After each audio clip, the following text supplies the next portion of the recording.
Ini yang ayat berapa? Matius 1. Tengok Pak Narantau tuh, penuh Roh Kudus, dia tidak menginginkan dalam hati. Matius 1 ayat 18 sampai 25. Kau dengar ini Mehmet. Bapak anak rantau ini penuh Roh Kudus loh. Dia tidak gampang suka sama wanita gitu loh. Iya, nggak mudah marah. Beda Iya, dengan mudah marah. Kau jangan tusuk imut lah kau. Lembut. Nah ya. Kelahiran Yesus Kristus adalah seperti berikut. Pada waktu Maria ibunya bertunangan dengan Yusuf, ternyata ia mengandung dari Roh Kudus sebelum mereka hidup sebagai suami istri. Karena Yusuf suaminya seorang yang tulus hati dan tidak mau mencemarkan nama istrinya di muka umum, ia bermaksud menceraikannya dengan diam-diam. Tetapi ketika ia mempertimbangkan maksud itu, malaikat Tuhan nampak kepadanya dalam mimpi dan berkata, "Yusuf, anak Daud, janganlah engkau takut Mehmet mute dulu, noise. Janganlah engkau takut mengambil Maria sebagai istrimu, sebab anak yang di dalam kandungannya adalah dari Roh Kudus." Nah, begitu, habis bateraiku. Silakan Pak anak rantau jelaskan dalil yang tertulis di kitab Anda. Cakep. Full data ini anak rantau ini. Pak anak rantau pakai data. Ibu bacakan di 23. Oh, ayat 1 23 juga Ibu. Sampai 25 ya Ibu, supaya Mehmet ini mengerti. Kita lihat kan Mehmet itu kan kadang dilihatin Pak datanya Pak. Yang tadi dia roh sama kemanusiaannya Yesus itu. Siap Bapak. Bapak ini kok lembut kali kalau bicara. Kalau ada Roh Kudus, kalau aku percaya, Bapak inilah yang dipenuhi Roh Kudus. Sayangnya aku nggak percaya. Sesungguhnya anak darah itu akan mengandung dan melahirkan seorang anak laki-laki, dan mereka akan menamakan dia Immanuel, yang berarti Allah menyertai kita. Sesudah bangun dari tidurnya, Yusuf berbuat seperti yang diperintahkan malaikat Tuhan itu kepadanya. Ia mengambil Maria sebagai istrinya, tetapi tidak bersetubuh dengan dia sampai ia melahirkan anaknya laki-laki, dan Yusuf menamakan sampai melahirkan anaknya laki-laki, dan Yusuf menamakan dia Yesus. Silakan Pak dijawab. Dijelaskan. Pak Mehmet, itu dia akan melahirkan seorang anak yang disebut Yesus. Yesus adalah manusia, tapi penuh dengan Roh Kudus. Ya Pak, penuh dengan Roh Kudus, roh dia yang penuh di dalam ketubuhan dia. Tapi namanya Yesus. Yesus adalah manusia. Roh adalah roh Allah. Nah, itu yang disatukan. Sudah, disebut. Bapak biar dijawab sama Mehmet. Sudah? Iya. Oke, silakan Mehmet kamu tanggapi ayat Matius pasal 1 23 sampai 25. Tolong kalau bisa bawa data ya Mehmet. Silakan Mehmet. Jadi Pak, aku udah bilang dari tadi Pak ya. Setiap orang yang percaya itu memang mempunyai Roh Kudus. Jadi di dalam perjanjian lama Bapak tahu nggak ya Pak ya? Dengar dulu. Otak. Jangan dipotong dulu. Bapak anak bersabar. Ingat Bapak punya Roh Kudus. Bapak punya Roh Kudus. Jangan kasar-kasar lah Mehmet. Mehmet ini bahasanya ngerikan. Kalau otak kalau bahasa NTT, Indonesianya diam. Lembut-lembut. Enggak, orang NTT itu bukan otak itu, kalau bahasa Indonesia diam, suruh diam. Otak itu dia diam gitu. Ngeri kali si Mehmet ini bahasanya lah. Bapak kan punya Roh Kudus. Bapak ngalah aja. Bapak jangan dipotong dulu si Mehmetnya. Kasih dia ngomong dulu ya Pak. Bapak lebih baik daripada Mehmet. Tenang aja, saya di pihak Bapak. Lanjut Met. Kau pun Mehmet. Kau imut pula kau Riva. Kepala banyak kali ceritamu Met. Kau bilangin fokus dialog aja kau. Ala banyak cerita. Bilang aja. Aku lanjut. Udah ini sama Pak Nananta kan. Aku lanjut ya. Pak Anaranto, dengar baik-baik abangmu lagi ngomong ini. Jadi begini ya. Ku ajari kau cara untuk berdialog. Kepenuhan Roh Kudus di dalam kitab Matius itu bukan berarti Roh Allah yang secara hakikat yang dijelaskan oleh Yesus di Matius 24 Matius 4 dengan di Ayub 3:4 itu, Pak. Dikira bawa data juga tidak apa, bagi Ibu Riva bacakan tidak apa. Ini Bapak dengar dulu saya, ini asumsi liar aja pun Bapak kalah apalagi pakai data. Jadi aku ya kalau Mehmet barusan berasumsi liar ya. Iya, saya liar aja pun kayak gitu. Udah kalah kamu, ngapain kita pakai data lagi? Debat asumsi liar melawan data. Duh kecewa aku Met ku pikir suhu ternyata hantu. Oke, saya lanjutkan lagi. Jangan kau imut-imut kau Riva. Kau udah belum? Oke, lanjut. Jadi begini Pak, kepenuhan roh yang tertulis di dalam kitab Matius itu bukan berarti Maria. Kok tenggelam suaranya Mehmet? Iya Ibu, karena dia itu kena kutuk dia. Ayatnya sudah. Terlaknat dia karena menafsirkan ayat sembarangan Pak. Dia berasumsi tentang Bible, maka terkutuk dia barusan. Bapak luar biasa itu ya. Yang disebut Yohanes 1 ayat 1 itu firman itu bersama-sama dengan Allah, itu perkataan itu bersama dengan nafas roh Allahnya Pak. Lihat kan Pak. Tengok Pak, dia langsung terkutuk Pak, terlaknat dia. Memang benarlah firman yang Bapak sampaikan tadi bahwa si Mehmet ini memiliki roh-roh iblis di dalam dirinya. Sabar ya Bapak ya. Oke Bapak jelaskan lagi Pak. Bapak punya waktu untuk menjelaskan. Kami explore aja. Saya nanti malam ada yang mau buka room, nanti saya naik karena di sini banyak jemaat-jemaat yang tunggu saya. Bapak seorang pendeta luar biasa. Bapak pendeta, terima kasih ya. Saya jemaat Ibu. Saya enggak Bapak pendeta, saya seorang jemaat. Bapak rendah hati Saya sekali ya, seorang walaupun jemaat. Bapak pendeta tapi Bapak mengaku jemaat. Saya sangat salut dengan Bapak. Inilah orang Kristen yang harus dicontoh oleh orang Kristen. Walaupun dia pendeta, dia mau tetap melayani Mehmet yang kelas jemaat awam, luar biasa. Bapak pendeta tidak mau mengaku sebagai pendeta. Ini Bapak, saya kalau percaya ada Roh Kudus, maka saya yakin Bapak inilah salah satu orang yang memiliki Roh Kudus, Pak. Saya pamit ya. Saya. Selamat sore semua. Sehat selalu ya, Pak. Siapa nama Bapak, Pak? Anak rantau siapa nama Bapak kalau boleh tahu? Pendeta apa namanya? Saya anak rantau saja, Ibu. Oh, anak rantau saja. Baiklah Bapak. Bapak ini luar biasa. Bapak harus mengedukasi orang-orang seperti Mehmet, Pak. Karena orang-orang seperti Mehmet ini menghancurkan peradaban, Pak. Bayangkan, Pak. Dia tidak berilmu mengatakan Bapak seorang pendeta. Udah pergi, Bapak. Udah pergi, Bapaknya. Udah pergi. Salam kenal Pak sama presiden ya Pak ya. Salah, Anak rantau luar biasa. ditanya dulu. Udah pergi, Bang. Anak rantau, dengarkah tidak? Dengarkah Udah tidak? pergi, Anak Bang. rantau. Dengarkan tidak? Udah pergi, Oh, Bang. sudah pergi. Udah pergi. Jadi teman-teman ya, disinilah kita melihat bagaimana ternyata Mehmet ini adalah seorang penyesat selama ini ya. Dia mengatakan Pak anak rantau tidak ada ilmu, tetapi dia jujur mengatakan melawan argumentasi berdalil dengan asumsi. Mehmet, sungguh aku kecewa kepadamu Mehmet. Padahal engkau udah 5.000 tahun untuk berdiskusi. Lawan Bapak anak rantau, keok langsung ya. Terima kasih teman-teman sudah menyaksikan diskusi antara teman-teman kita Kristen dengan Kristen yang lain. Mungkin ada tanggapan, kita sapa dulu nih. Pak HD43 silakan menanggapi diskusi yang sangat ilmiah tadi. Silakan. Saya sangat terharu pada siang ini. Saya dapat 12 menit ini. Aku dapat berapa coba? Dapat 12 menit record. Aku dapat. Recordnya dapat 12 menit.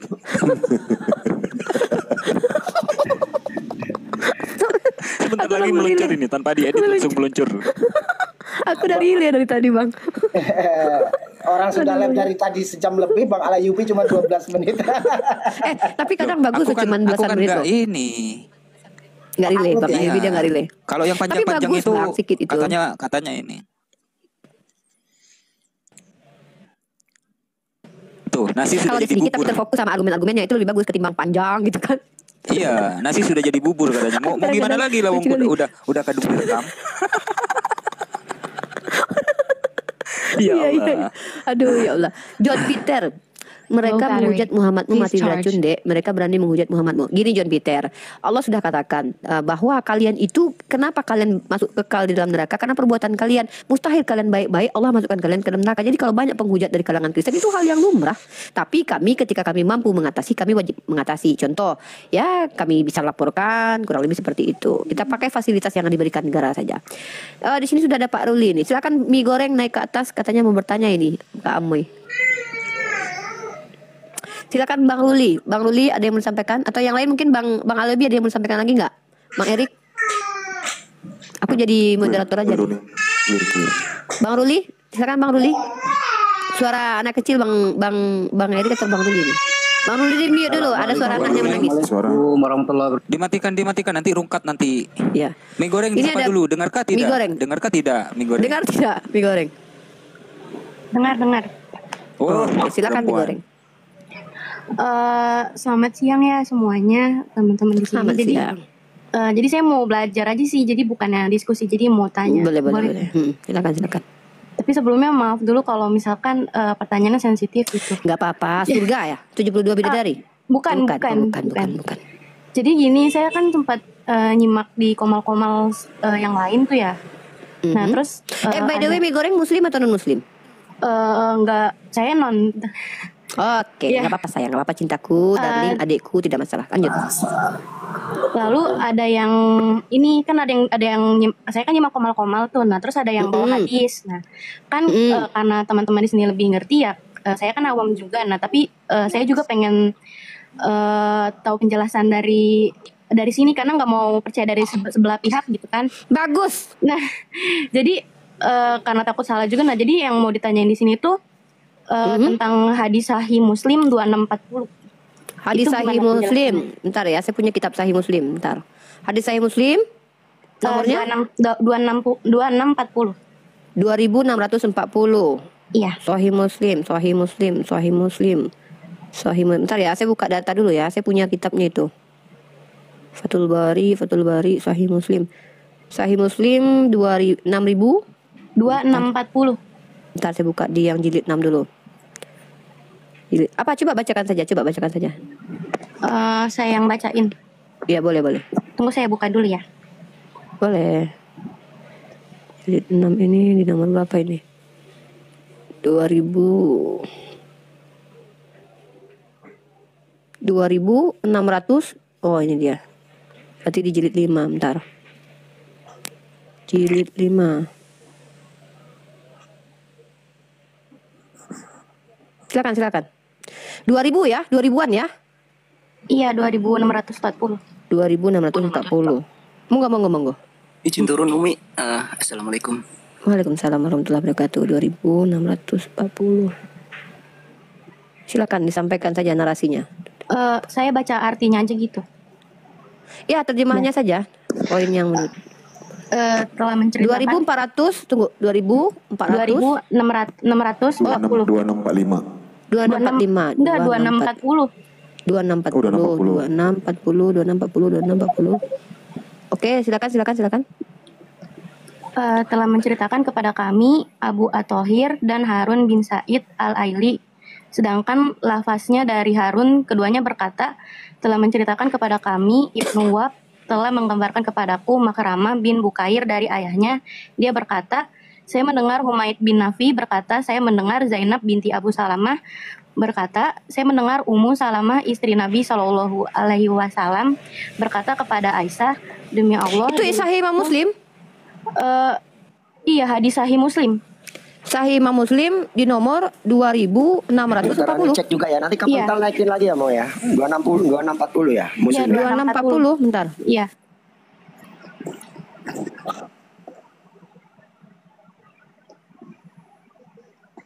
Beda dengan yang ada di kitab Sahih. Bentar ya. Iya.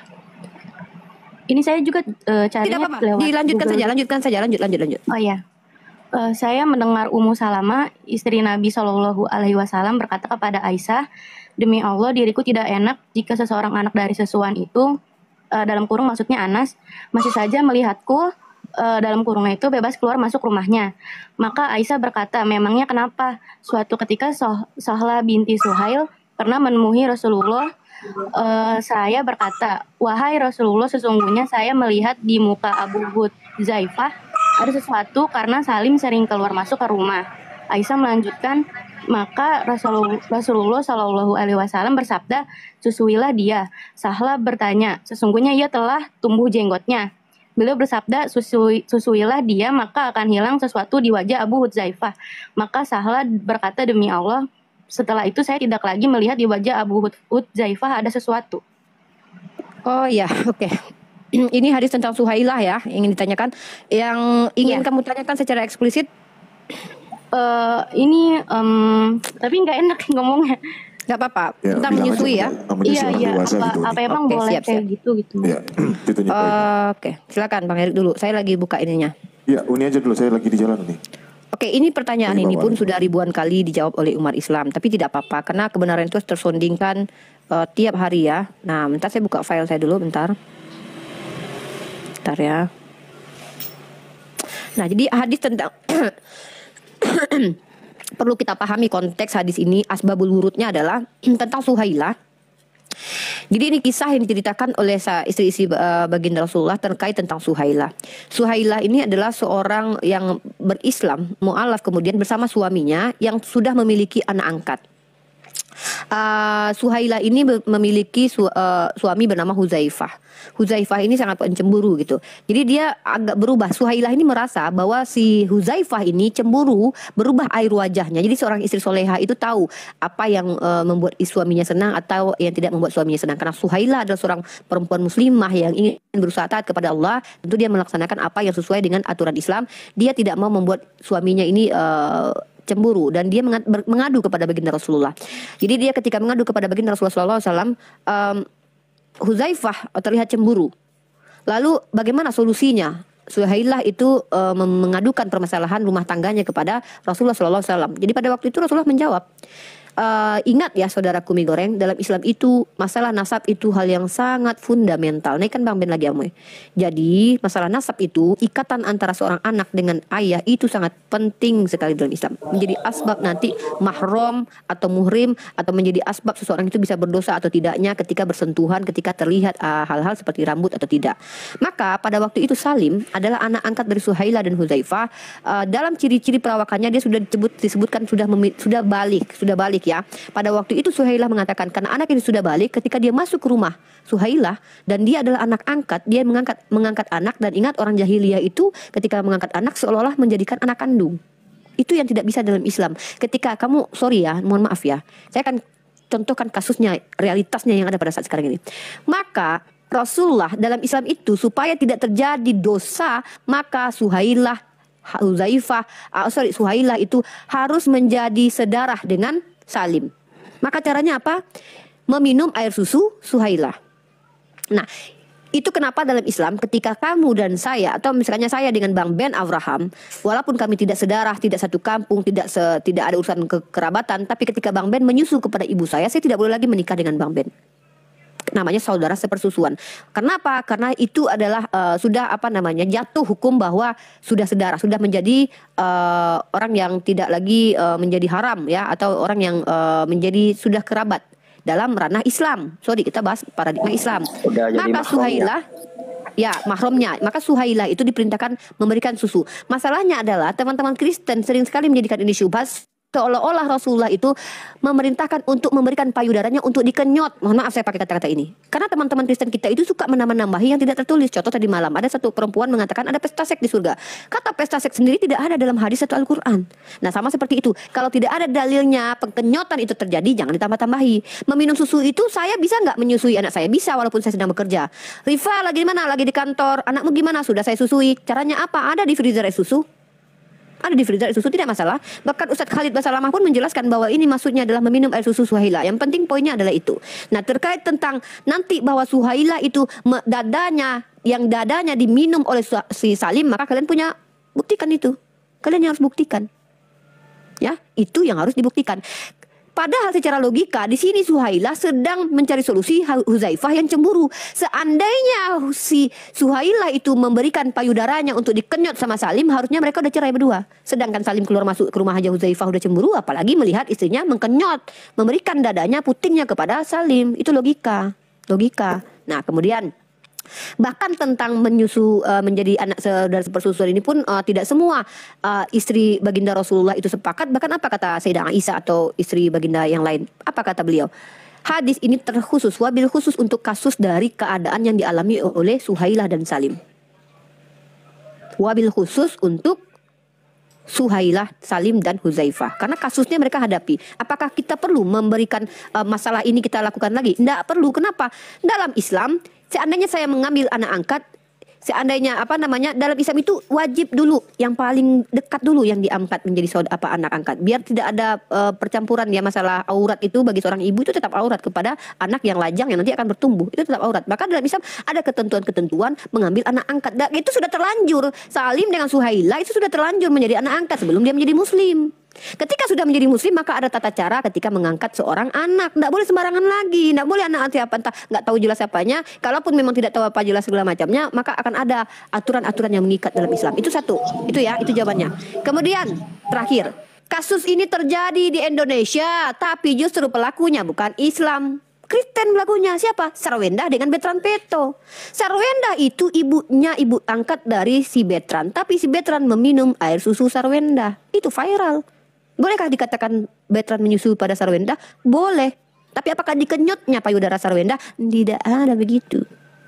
Ya, justru justru ajaran Islam diaktualisasikan oleh orang Kristen. Terjadi itu. Karena gini, kalau seandainya Bertrand Peto itu dalam ranah nasab tidak mahram kepada Sarwendah, berdosa dia ketika mencium Sarwendah. Berdosa dia. Menyentuh kulit Sarwendah saja dalam Islam dia berdosa. Begitu sayang, ya. Karena kami diikat dengan aturan-aturan yang berlaku sayang. Nggak bisa sembarangan enak-enak aja hidup ini. Angkat seorang anak laki-laki, tiba-tiba dia lajang. Mamanya masih muda kayak saya 36 tahun. Anaknya 18 tahun ganteng pula lagi ya kan. Kata dia kan. Bahaya. Bahaya kalau tidak diikatan seperti itu. Paham mie goreng? Mungkin ditambahkan saudara saya Bang Ben dan Bang Alyubi dan yang lain. Silakan.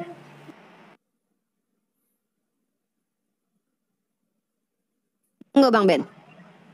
Setahu Ani Salim itu ditemukan juga nggak diketahui nasabnya ya, makanya dia dikasih nama Ula ya.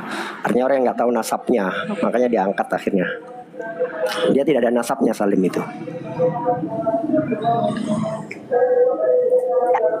Silakan mie goreng ditambahkan. Apalagi yang mau dielaborasi dari pertanyaan Anda dan mungkin ada pertanyaan Anda atau masih seputar pertanyaan itu silakan. Kalau buat jawabannya sih udah masuk, karena kan kalau di komal yang saya datengin itu ya bener itu dinarasiinnya tuh seolah-olah kayak gitu. Sedangkan kalau misalkan menyusu kan bisa juga kayak misalkan udah dipompa taruh gelas terus baru dikasih gitu kan ya. Ya, kebanyakan teman-teman kita. Ya, teman-teman saya yang non Islam atau polikardus ini kan sukanya kan memang menyerang. Maka menyerang itu tidak mampu karena Al-Quran. Di Al-Quran tidak ada kata-kata mohon maaf sekali. Kata-kata yang akan menstimulus orang untuk berpikir, traveling otaknya tidak ada di Al-Quran. Jangankan Al-Quran, pinggiran-pinggiran hadis-hadis, pinggiran hadis doif pun tidak ada karena itu. Maka cara yang paling baik untuk menyerang Islam adalah menambahkan kata-kata yang tidak ada dalam literasi Islam. Salah satunya itu. Dan itu terjadi, saya sebagai muslimah sudah menghadapi hal itu berulang-ulang. Dan saya tidak akan, saya harap umat Islam bisa menjawab lebih gamblang lagi ya pertanyaan-pertanyaan dari saudara Kristen seperti ini, biar tidak menjadi syubhat. Ya, mungkin kurang lebih seperti itu. Silakan. Iya Kak, kemarin juga pas dengar itu sempat searching juga kan penjelasannya. Cuman di penjelasannya juga ada yang bilang itu hak prerogatifnya Rasulullah gitu kan ya. Tapi pas baca juga agak-agak nggak paham juga sih, karena kan saya beda gitu ya. Jadinya pas nanya di kakak ini udah masuk sih. Ya, dalam Islam itu kami itu diikat Deku. Akidah itu berasal dari kata aqada, ikatan, mengikat kuat.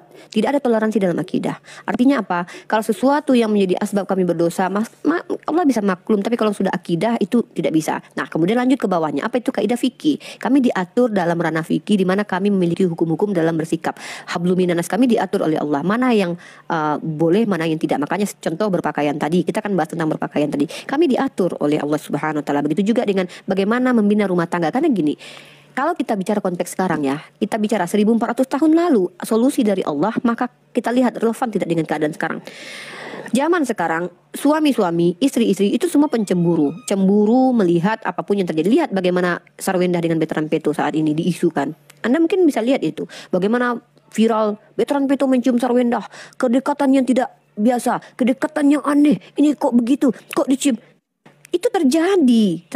Maka dalam Islam untuk supaya yang penting itu bukan orang melihat ya, tapi yang penting adalah apakah nanti saya mengangkat seorang anak jadi dosa atau tidak, itu yang penting. Apa yang saya lakukan itu sesuatu yang dibolehkan atau tidak. Maka diaturlah supaya tidak terjadi. Ingat ya, dalam Islam itu perempuan itu yang boleh melihat bagian-bagian tertentu dari tubuhnya, misalkannya kayak rambut atau bagian leher kalung atau kalung di ada-adanya bagian leher itu, atau bagian-bagian itu tidak semua gitu loh, suami gitu, atau orang-orang tua seperti anak laki-lakinya gitu. Nah, tapi kalau orang lain tidak boleh. Nah, ketika Salim itu tidak menjadi mahram kepada Suhailah, maka sedikit saja terlihat aurat Suhailah yang itu dosa. Nah, Suhailah tidak mau sebagai seorang sahabat baginda Rasul, dan dia sangat mencintai suaminya Huzaifah. Nah, kalau memang ternyata saran dari Rasulullah itu adalah saran yang ngaco, saran yang tidak masuk akal, seharusnya kalian mendengar ada riwayat hadis yang mengatakan Suhailah dengan Huzaifah telah bercerai. Harusnya kalian punya data itu. Kenapa? Suhailah mengadukan supaya suaminya tidak cemburu. Lah kok tiba-tiba disuruh melakukan sesuatu yang akan membuat seorang suami akan marah, harusnya sudah dicerai itu si Suhailah. Tapi kan tidak. Kalau Anda lihat bagaimana Suhailah dengan Huzaifah kehidupannya, lihat dalam riwayat-riwayat sahabat, mereka adalah orang-orang yang luar biasa keimanan dan ketakwaannya kepada Allah. Seperti itu kurang lebih. Silakan mie goreng, ada lagi yang mau ditanyakan?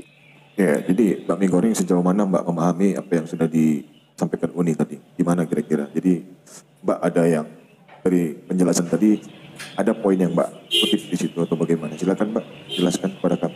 Sejauh Anda tadi mendengar. Kalau tidak, ini nggak apa-apa bertanya lagi, kita terima kok.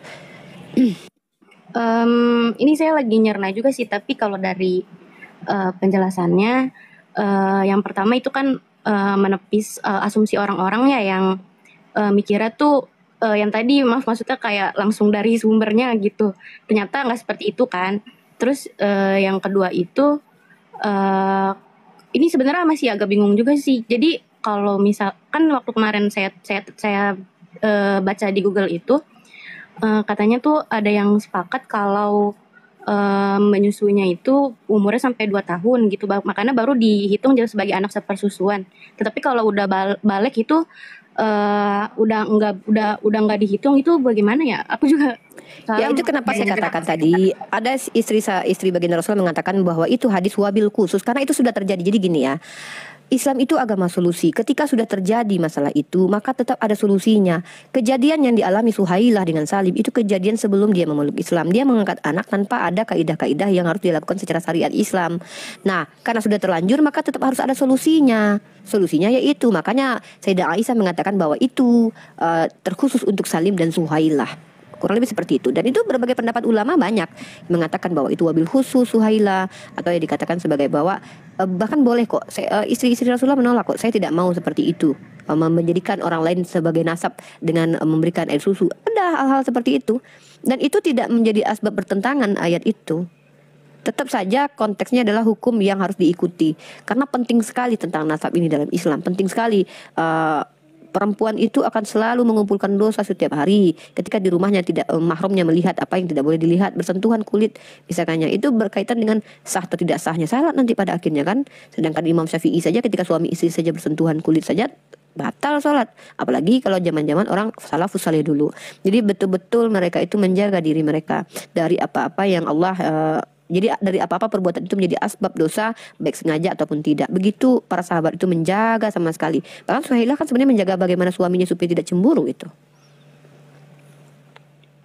Iya, saya juga sempat baca juga sih kayak yang istri Nabi lain kan ada yang menolak. Terus yang masalah itu sebagai yang hal dikhususkan untuk Suhaila dan suaminya itu juga saya ada baca itu juga sih. Jadi kayak ya udah udah paham dari penjelasannya Uni. Ya. Ada lagi pertanyaan lain mie goreng? Sebenarnya ada sih, cuman mau tanya Nggak juga apa-apa. agak takut gitu. Nggak apa-apa. Gini, supaya menghindari penistaan itu, nih saya ajarkan sedikit ya. Pertanyaan itu diawali dengan siapa, mengapa, di mana. Frontal apapun kalau masih dalam narasi bertanya itu tidak bisa disebut penistaan. Apalagi memang Anda bukan orang yang dari Muslim. Tentu Anda diwajarkan memiliki paradigma yang negatif terhadap Islam sama seperti kami. Itu hal yang diwajarkan dan dimaklumi. Justru kalau ada orang yang marah dengan hal itu, ini mengekang hak demokrasi seseorang gitu loh. Rasa keingintahuan seseorang akhirnya dikekang. Umat Islam tidak boleh baper ketika orang Kristen bertanya, apalagi ada dasarnya pertanyaan itu ya. Jadi supaya Anda tidak dikenai sebagai penistaan, satu, hindari pertanyaan yang tidak memiliki dasar. Atau boleh sih kayak kemarin tadi malam ya, seorang perempuan datang mengatakan bahwa bagaimana itu kata seorang ustadz ada pesta seks di surga.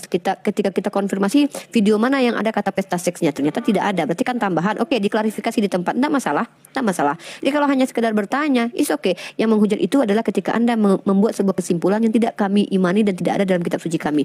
Kalau masalah imani, oke lah, kalian bisa berbantah dengan kitab suci kami. Tapi ketika tertulisnya seperti itu, maka kalian bisa mengatakan, loh tertulisnya begini nih. Maka ada kaidah-kaidah yang harus diikuti. Oh, apakah di sini adalah kalimat alegori atau kalimat harfiah? Nanti biar kami yang menjelaskan. Jadi kalau hanya sekedar bertanya, tidak masalah. Kenapa takut? Justru dalam Islam itu sebenarnya kami diperintahkan untuk berlemah lembut kepada kalian supaya kalian tidak benci kepada agama Islam dan tidak menjauh dari agama Islam. Sebenarnya seperti itu kami berdakwah kepada kalian yang non muslim ini.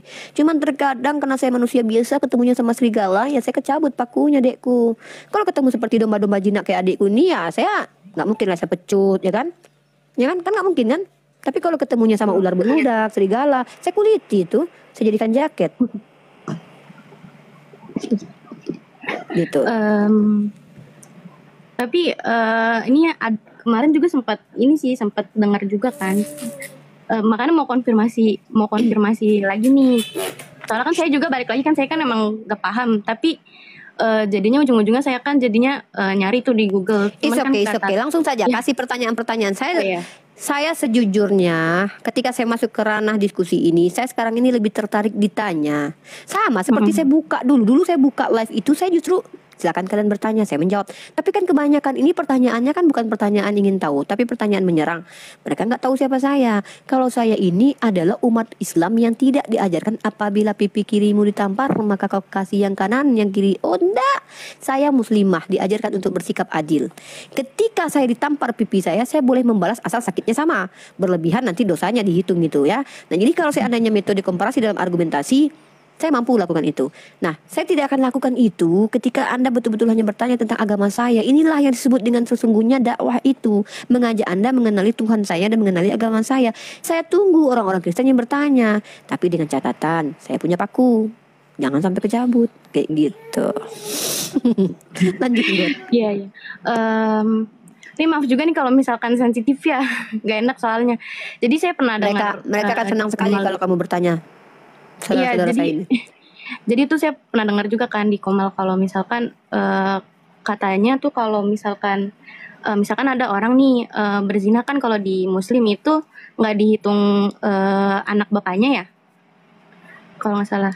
Oke, ini sudah masuk ke ranah fikih ya. Jadi gini, anak hasil zina itu nasabnya tidak diberikan kepada ayahnya. Inilah sebenarnya supaya manusia lebih berpikir lagi ketika mereka melakukan hubungan di luar nikah, maka yang akan menjadi korban adalah anaknya. Seorang wanita. Jadi kita berpikir begini ya. Saya kasih hikmah sajalah. Kamu pernah nonton tidak acara di luar negeri di mana ada tes DNA maka di sidang di situ? Bukan bapaknya. Ternyata bapaknya. Kamu lihat tidak bagaimana hancurnya hati seorang laki-laki ketika dia pikir itu anak yang umur 5 tahun, 12 tahun, hasil karya dia ternyata bukan karya orang lain.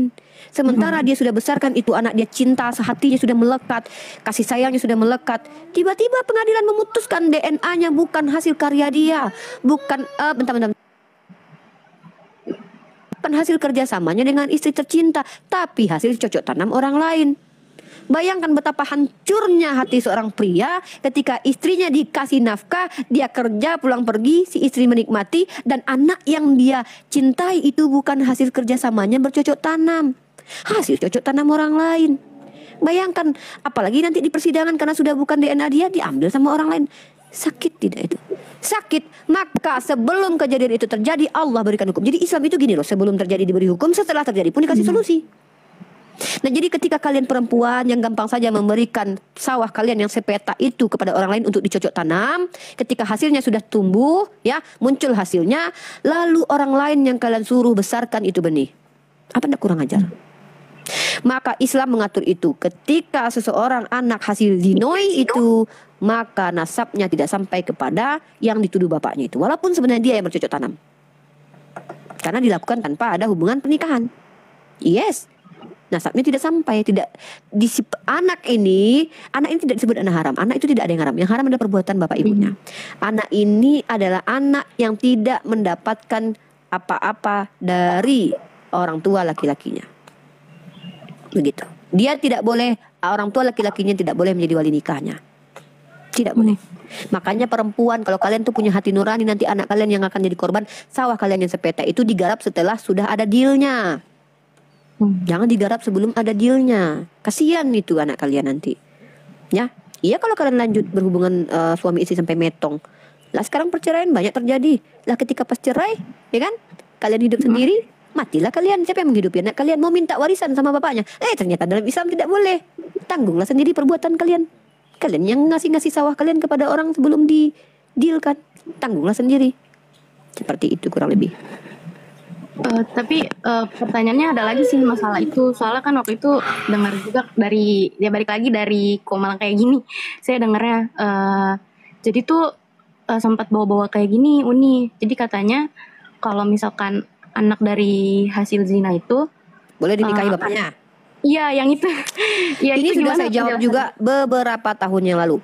Sedangkan dia berzinoi saja dengan calon suaminya, lahir anak, hukuman dia tetap zina. Apalagi dia tahu itu hasil skidi papapnya lalu dinikahi sama dia. Secara fikih dia dibenarkan, tapi apakah dia termasuk manusia? Ingat ya, dosa zinoinya tadi belum selesai itu. Ini dia tahu hasil perbuatan dia, lalu dia nikahi secara sengaja. Dalam fikih, ya dia bukan mahram, tapi apakah Allah mengizinkan dan meridhoi itu? Jangankan ya, dalam Islam itu ada parameter loh. parameter-parameter dosa itu aja. Sedangkan contohnya kayak di Kristen, menginginkan dalam hati saja tidak boleh, apalagi mengambil istri orang kan gitu. Menginginkan dalam hati aja nggak boleh. Ya, sebenarnya begitu. Bahkan kan dalam Islam sendiri boleh kalian menjadi kafir boleh. Allah bilang kalian silakan kafir, tapi kalian akan diminta pertanggungjawaban.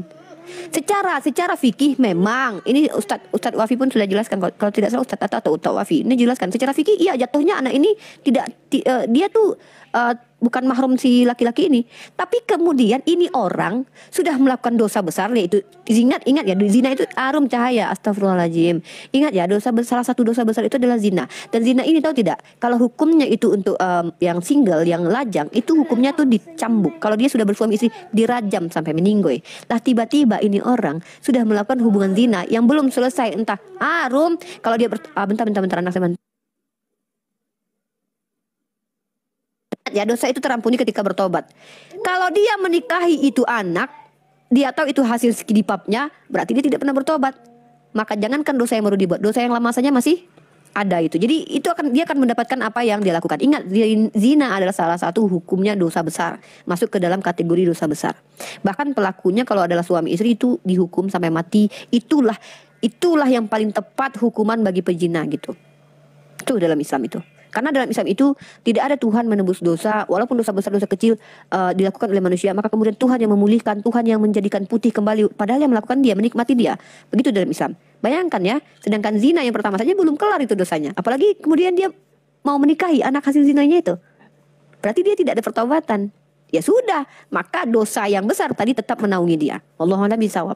Memang ada perdebatan tentang hal ini. Ada yang mengatakan tidak bisa, karena bagaimanapun juga nih ulama ya berbeda pendapat. Tidak bisa walaupun dia tidak mahram, tapi dia adalah darah daging si orang ini gitu. Tapi ada ulama yang mengatakan berdasarkan konsekuensi dia tidak mahram, maka dia kalau menikah itu tetap tidak apa-apa. Tapi bukan berarti dia tidak dapat dosa loh. Kenapa? Perbuatan yang lama saja berarti dia tidak ada pertaubatan, karena dia menikahi anak-anak yang hasil hubungan gelap dia gitu. Kurang lebih seperti itu. Paham tidak maksudnya? Dibantu lagi jelaskan ini terkait dengan ya. Ada dua pendapat hasil memang dari kelakuan ini. Iya, jadi hasil dari perbuatan dia ketika dia menikahi anak hasil zinoinya yang ternyata adalah darah dagingnya sendiri, maka dia akan menemukan dia akan menjadi asbab keturunannya nanti. Pernah melihat yang di Amerika yang pernikahan incest itu hasil anaknya seperti apa? Ya. Tahu kan? Mie goreng? Iya. Nah, dia akan menikmati. Ya, jadi di Islam itu Allah Maha Adil. Perbuatan itu akan kita tanggung kalau tidak di dunia, kalau tidak di akhirat. Di akhirat saja belum kelar itu. Perbuatannya dengan istrinya saja belum kelar itu bagaimana ya. Kalau dia bertobat maka dia tidak mampu, jangankan untuk menikahi lagi anak hasil zinonya itu ya. Untuk dia tidak mampu lagi berbuat yang lain, jangan melakukan kesalahan saja dia tidak akan mampu tuh. Karena pertaubatan ini diiringi dengan perbuatan dalam Islam. Sebenarnya ajaran Islam sama dengan ajaran Yakobus ya, iman tanpa perbuatan mati. Ketika seseorang bertaubat, maka dia wajib ada buah dari pertaubatannya itu. Nggak ada seseorang bertaubat lalu dia santai aja tetap berbuat, itu namanya bukan tobat itu. Kalau dalam Islam itu sama seperti ajaran Yakobus, yang adalah kitab Yakobus justru ditolak oleh Martin Luther, justru bertentangan dengan ajaran Paulus. Ya, jadi seperti itu kurang lebih. Lalu dampak ataupun kerugian dari si anak laki-laki ataupun perempuan yang dihasilkan dari hasil tersebut ini? Ya itu dia tidak mendapatkan lagi hak waris dari ayahnya, dia tidak memiliki wali dari ayahnya. Dan saya sudah katakan memang ada perdebatan antara ulama Imam Syafi'i dengan ulama lain ya tentang ketika dia sudah tidak mahram lagi maka dia boleh menikahi. Bukan berarti nikah itu diridhoi sama Allah. Bahkan ada ulama yang mengatakan itu tetap tidak sah karena dia adalah anak hasil darah dagingnya sendiri. Bahkan ketika dia ketika dia menikahi maka dia akan menanggung konsekuensi, yaitu apa? Dipastikan anaknya memiliki kelainan genetik, itu dipastikan itu. Seperti yang terjadi di luar negeri, keluarga Walker itu ya, kalau nggak salah ya, itu pasti tuh. Maka itu sebenarnya adalah hukuman buat dia sendiri, dan di akhirat pun dia belum selesai dengan Allah tentang urusannya dengan istrinya yang belum dihalalkan tapi sudah berhubungan intim. Ingat, zina dalam Islam itu salah satu dosa yang besar gitu. Begitu mie goreng. Di Islam itu tidak luput apapun, karena dalam Islam itu sebiji sawi pun perbuatanmu tidak akan lalai bagi Allah. Allah tidak akan lupa terkait apa yang kau lakukan. Sebiji sawi kebaikanmu, Allah pun tidak akan lupakan itu. Engkau pun yang non muslim ketika berbuat baik, Allah akan ganti itu di dunia, tapi perkara akhirat engkau tidak mendapatkannya. Kurang lebih seperti itu saudariku. Hanya itu yang mampu saya jawab. Kita pernah membahas ini di satu Zoom terkait tentang nasab anak yang hasil zina ini kemarin. Dulu sekitar berapa tahun lalu, 2 tahun yang lalu. Di situ ulama-ulama kita berkumpul pada waktu membahas tentang ini, tentang perbedaan pendapat tentang anak hasil zina ini. Tapi perlu diingat bahwa bayangkan, sedangkan berzina saja sudah besar hukumnya, apalagi kemudian dia tahu bahwa itu anak hasil zinonya lalu dinikahi. Tentu Allah yang dihakimi itu bukan hanya perbuatan tapi niatnya juga, lalu bagaimanakah dia bertobat atau tidak itu Allah yang lebih tahu. Kurang lebih seperti itu, mie goreng. Oh, iya, udah paham juga sih, soalnya kalau dari medis juga pasti anak-anaknya bakal cacat kan. Bakalan genetiknya bakalan. Iya. Saya juga waktu dengar itu saya kan cari juga kan. Nah itu juga ada yang tadi Uni sebutin yang dari yang 4 mazhab ya, yang tentang Imam Syafi'i. Kalau ini kan materi yang sudah sekitar 2 tahun lalu. 2 tahun lalu tuh pernah saya dapat pertanyaan ini, dan itu waktu itu yang menjawab itu ada beberapa ada Ustadz Wafi juga kalau tidak salah membahas tentang ini, dan memang ini jadi subhat pada waktu itu, kalau nggak salah dari Sofiatul subhat ini, dan kita menjawab ini di Zoom pada waktu itu. Dan saya seingat saya belum tunjukkan literasi ya, karena ini sudah lama sekali, 2 tahun yang lalu. Ada beberapa pendapat tentang hal ini dari beberapa mazhab, ada beberapa pendapat. Nah kemudian waktu yang seingat saya waktu itu ada ulama yang mengatakan tetap berdosa karena itu sedarah. Ada ulama yang mengatakan bahwa konsekuensinya ketika dia itu tidak lagi mahram maka dia boleh menikah, tapi bukan berarti pernikahannya diridhoi, bukan berarti dia tuh kayak nikah sama orang biasa, karena ingat dia sudah melakukan perzinahan dengan istrinya gitu, dan itu termasuk salah satu dosa besar. Jika sedangkan berzina itu aja dia dosa, apalagi dia menikahi anak hasil zinanya, apalagi itu lebih luar biasa lagi kan begitu. Nah, tapi ini kaidah fikih pendapat, dan saya belum bisa tampilkan datanya. Kalaupun saya tampilkan datanya, ini ada di handphone anak saya yang dipegang sekarang, dan itu pun harus saya cari datanya gitu. Karena ini sudah lama sekali kita jawab, jadi udah tidak ada lagi yang bertanya tentang hal ini, jadi kita lupa gitu. Kurang lebih seperti itu. Dan ini memang teman-teman muslim harus tahu cara menjawab ini, karena ini akan dijadikan syubhat oleh teman-teman Kristen, dan ini sudah lebih dulu di bawah Sofiatul. Dan ini fatwa sebenarnya tuh ada, bahkan ada kalau tidak salah tuh kalau tidak salah ya, ada fatwa di situ. Ingat ya, fatwa itu bukan hadis, itu adalah keputusan ulama ya, keputusan ulama. Kalau tidak salah seingat saya itu fatwa, bukan dirinya, pokoknya fatwa kalau tidak salah. Tapi entah dari Imam Syafi'i, Imam Maliki, Imam Hanafi, itu yang saya lupa pada waktu itu, karena memang saya harus pakai dalil untuk bicara hal ini. Cuman yang tadi saya sampaikan itu adalah hal yang saya ingat ketika kami membahas itu di ranah Zoom bersama beberapa ulama, Ustadz Wafi dan juga siapa lagi waktu itu ya, ada Ustadz Adi waktu itu, ada Ustadz Wafi. Nah ini yang saya dengarkan ketika kita menjawab hal itu, kurang lebih seperti itu. Oke, sepertinya cukup sih sama pertanyaan yang udah terjawab. Dari penjelasan tadi terkait dengan hukum seperti itu, kalau menurut keimanan Mbak gimana? Ada nggak sedetail itu dalam menjelaskan apa yang sudah disampaikan untuk terkait dengan materi yang kita bahas ini, Mbak? Perzinahan, silakan.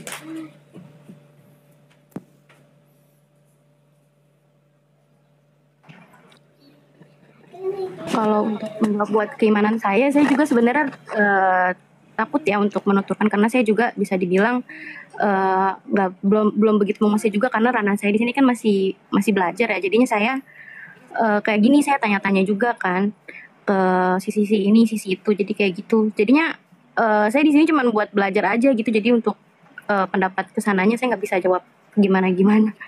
Sebenarnya saya coba sebutkan beberapa tentang nasab dulu ya.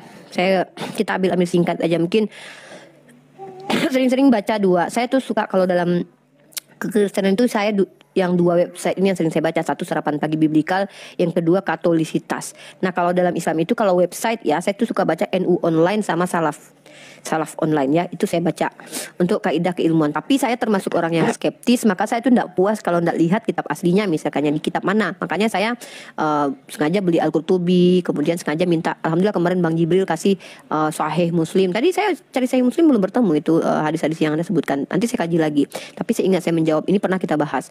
Terus kemudian tapi NU Online dan Salaf Online saya anggap oke, cukup lumayan lah. Maka kalau ingin melihat di situ ada istilahnya Basul Masail.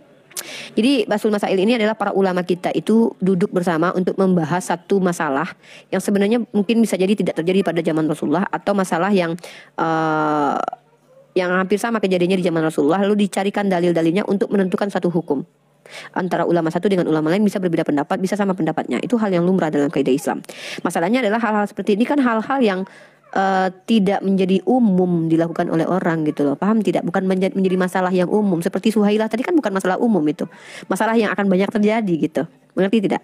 Nah itu kenapa hal-hal yang lebih diperinci ulama itu hal-hal yang menjadi hal yang sangat mendekati sesuatu wajib kayak wudhu, taharah itu penting. Karena itu berkaitan dengan bagaimana sholat itu diterima atau tidak.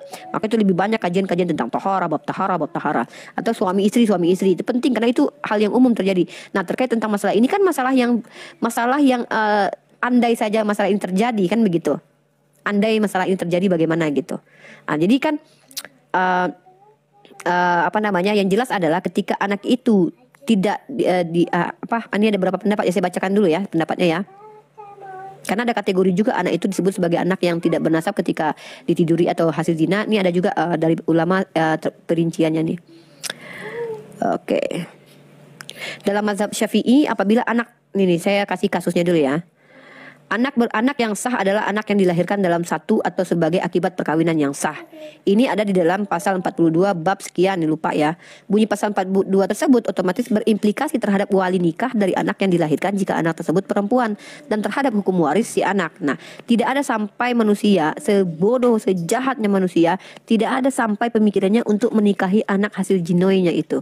Jadi kenapa itu tidak dirumuskan di sini tetapi lebih ke wali nikah karena itu nanti menjadi realita yang akan dialami kemudian menjadi asbab warisan karena itu realita yang akan dialami. Maka jawaban dari para ulama di sini adalah menurut mazhab Syafi'i apabila anak tersebut dilahirkan 6 bulan lebih sedikit sejak akad nikah maka adalah anak yang sah. Bila kurang dari itu maka anak tidak sah. Ternyata Imam Syafi'i lebih menyampaikan tentang kapan anak itu dilahirkan. Menurut mazhab Hanafi ketika dilahirkan kurang dari masa kelahiran dan suami diam atau mengakui anak tersebut dan mengatakan bukan anak zina, maka anak tersebut adalah anak yang sah meskipun lahir kurang dari 6 bulan. Nah, mencapai anak itu disebut sah saja pun ulama beda pendapat tuh. Ya, ini mazhab Hanafi. Kemudian, menurut Imam Ishaq ibnu Rohawai, anak hasil zina bernasab kepada orang yang berzina dengan ibunya secara mutlak. Bahkan menurut Imam Abu Hanifah, walaupun anak dilahirkan sehari setelah akad nikah, sudah dianggap sah. Ini apa sih nak? Ini pendapat yang lain tentang anak itu. Lalu, maaf.